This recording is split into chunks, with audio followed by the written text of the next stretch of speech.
Okay, so proceed with next poll question. What organ specimen is this?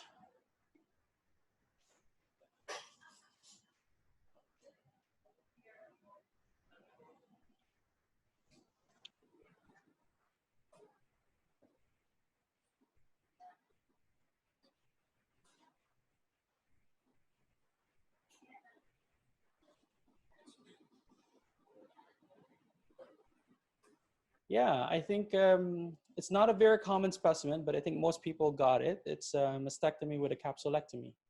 And we'll let our next special guest introduce themselves and our next specimen. Hey, it's Amy, and I'm a pathologist assistant as well. And so great job, everyone. We have a mastectomy with the capsulectomy specimen. So on the left side, this is actually the implant. There's a couple of different types of implants, but we'll talk about those in a bit. And this is our mastectomy specimen. So it's important to check orienting sutures at the time of receiving. So we know that this is a left mastectomy specimen, and this designates lateral, so that's consistent with the orientation provided by the surgeons. So this is our anterior surface, and we can see that we have an ellipse of skin. The skin surface looks relatively normal with the exception of this linear scar. You can see that. And then the breast parenchyma looks a little bit ragged, which might just be a byproduct of the surgery. And we can see that it's yellow, lobulated, and soft with some fibrous tissue interspersed between those lobules. If we look at the posterior surface, that's the most interesting side of the specimen, and we can see some capsule. So this is not normal breast parenchyma. This is actually a capsule. So in the growth lab, we can receive capsulectomies in a variety of different ways.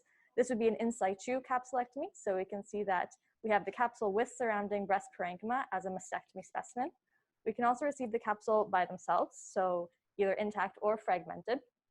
And we can receive these capsulectomies with the implant provided at the same time or without. So they can be fragmented pieces of fibromembranous tissue, or they can be as intact as this one here with the surrounding breast parenchyma. Okay, so I just want to again highlight the how rare this is, because often, yeah, you'll get a mastectomy by itself, but it's not often that you'll see an in situ capsule. And often you'll get a capsulectomy specimen by themselves, which is just, you can imagine, well, yeah, so this is how it would sit in situ. But the capsulectomy is usually just the fibrous tissue that you see here, separated and peeled off of the breast parenchyma. So this one, if you can imagine, you can probably guess that the history that came out for this one is rule out ALCL. So what does that mean? If anyone can elaborate on the chat. Thank you. Anaplastic large cell lymphoma, which has an interesting association with breast implants. And in fact, it's so strong that the most recent classification by the WHO designated it as an entire entity by itself, calling it a breast implant-associated anaplastic large cell lymphoma. And so that goes into our next question. So BIA, breast implant-associated ALCL, is associated with which type of breast implants? There's two, and one that's garnering a lot of attention and a lot of lawsuits. Okay, we'll end there. I think pretty much people got this one. Yeah, so it's the textured implants. So can we talk about the implant? Sure. Yeah. So in this case, we actually don't have a textured implant. This is a non-textured implant, and you can tell by the surface. So you can see how smooth and shiny and glistening the surface is, and the textured implants do look textured. They look like they have kind of all those golf ball imprints, like very small, obviously, but you can see that it does have a more granular, roughened surface, whereas this one is very smooth. So if we receive a implant with no fibrous tissue or anything attached to it, we can treat this as a gross only, and we can say received is a intact implant, and we can talk about the identifying features of this implant, which we do have serial numbers on the posterior aspect, which I won't be showing in this video, but we can see those at the time of grossing. We can also photograph these specimens to document that we do in fact have a breast implant, and if it's textured or non-textured. So for this specimen, I would describe it as a mastectomy with an overlying ellipse of skin. I would talk about the orientation provided by the surgeon, and then I would get to talking about what we have on the posterior aspect. So I would say that with the posterior side, we have this capsule, and there are a couple little defects in it, but it is predominantly smooth and intact. So you can talk about how it is kind of membranous, fibrous, and there are some areas that look maybe a little bit thicker than others. I would describe those as well. You can also measure the area that has a capsule versus the remaining parenchyma that does not have that capsule attached to it. So for this specimen, I would be looking for areas that are suspicious at the time of grossings. We know that ALCL can commonly present with no gross findings. Areas that could be suspicious would be those that are more granular, or those that are thick, and that would be cases where you can see the lymphoma actually invading into and through the capsule. So you're predominantly looking at this surface, which was actually in contact with the capsule. So this is oftentimes referred to as the luminal surface of the capsule. And so this is where you're going to be seeing lymphoma if there is any at the time of grossing. So in this case, I don't see any obvious features that are highly suspicious to me. So when we don't have those features, I would be generous in my sampling. And this can be institution dependent on what is acceptable and sufficient for sampling. If I did see obvious tumor or obvious granular thick areas, that's when I would be sampling those areas heavily, but then doing representative of the other more homogeneous, smooth, and thin areas of that capsule.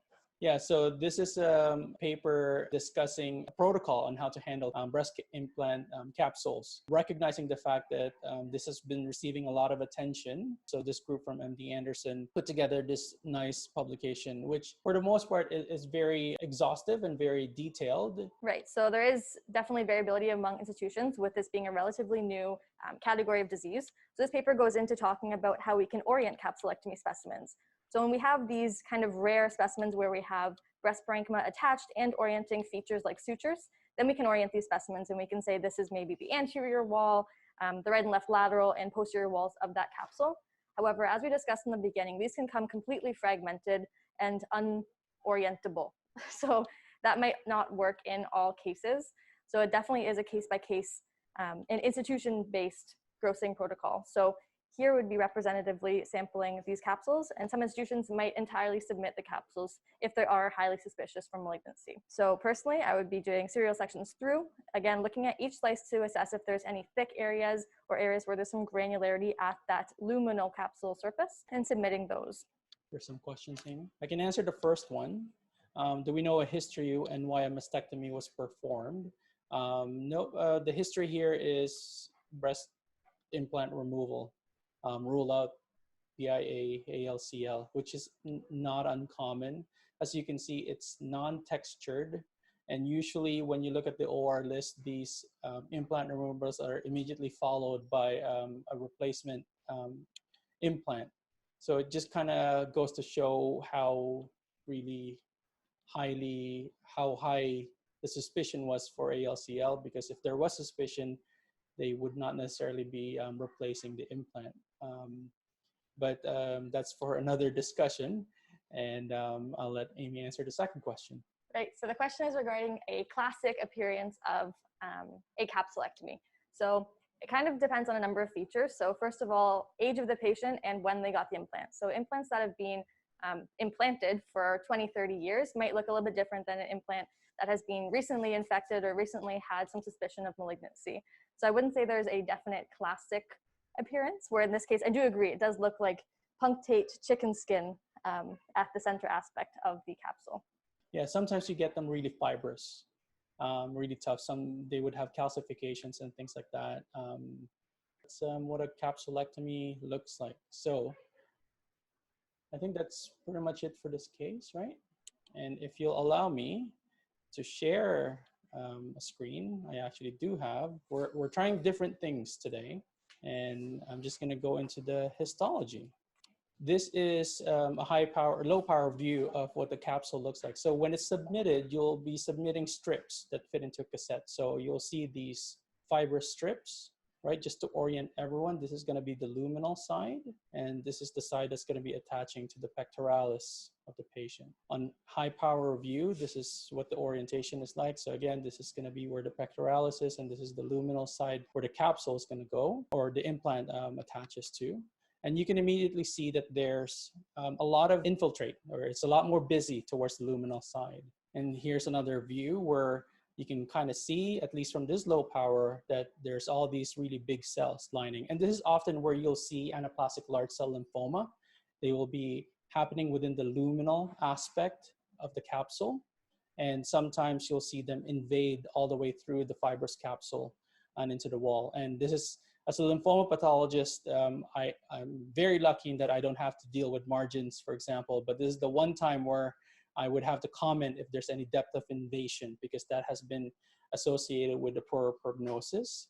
So that's something that I'm very well aware of. But oftentimes you'll see, at least the cases of breast implant-associated ALCL that I've seen, they're often just kind of sitting right there on the luminal aspect. And here is the classic ugly appearance of anaplastic large. As the name implies, it's anaplastic. The so-called hallmark cells, which you can't really see here, that's typically more for the cutaneous cases, but really just big ugly cells that doesn't really have any line of differentiation outside of the fact that they look discohesive. Characteristically, and this is where it gets really important, is when they have this very, very strong CD30 expression. And CD30 has to be membranous, right? And often has this peri-Golgi dot accentuation that you would see here. Not surprisingly, can have variable expression of the T antigen, so CD3.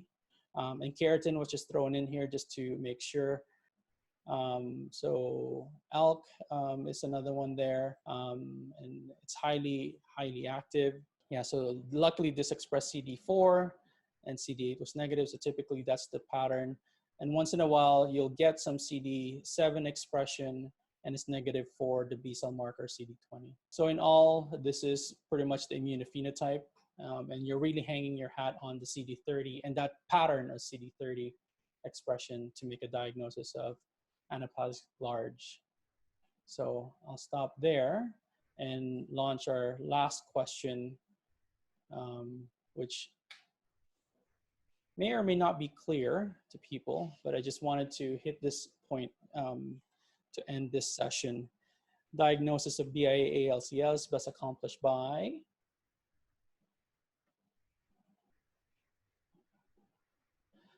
yeah, so I think I'm speaking to the choir here. Obviously, histology with CD30 positivity. The plastic surgeons would beg to differ, and some interventional radiologists would beg to differ, because there's a lot of publication on the clinical end that you can make a diagnosis of BIA-ALCL by flow cytometry alone. So often you'll get seroma fluid being sent for this quote-unquote ALCL protocol, whatever that means. But again, flow cytometry is flow cytometry. You're not seeing any morphology, so you're not seeing, whether these are the big anaplastic ugly cells. Immunoblasts are CD30 positive, which is, a pitfall. Also, not a lot of labs do CD30. As far as I know, there's no CD30 by flow. It's been tried. It's a very, very dirty stain. You're better off sending that seroma fluid instead of flow, sending it for a cell block, and hopefully getting some histology and CD30. But at the end of the day, what I hang my hat on is good histology with strong CD30 positivity. And we have a question. Great. So the question is, would you ink margins before you serially section because of the attached mastectomy? The answer is absolutely. So at this institution, we'll ink with silver nitrate. And it's important to note that intact, the specimen would look like this. So this surface here with the capsule is not actually a margin. It would just be that peripheral edge of the capsule, as well as all of the surrounding breast parenchyma would be margin. Okay, great. I think that's all we have for today. Yeah, thank you all for really just making this really fun and worthwhile. Thank you. Thank you. Also want to say a big thank you to the PAs. They've done a tremendous job of really selecting very nice specimens to show.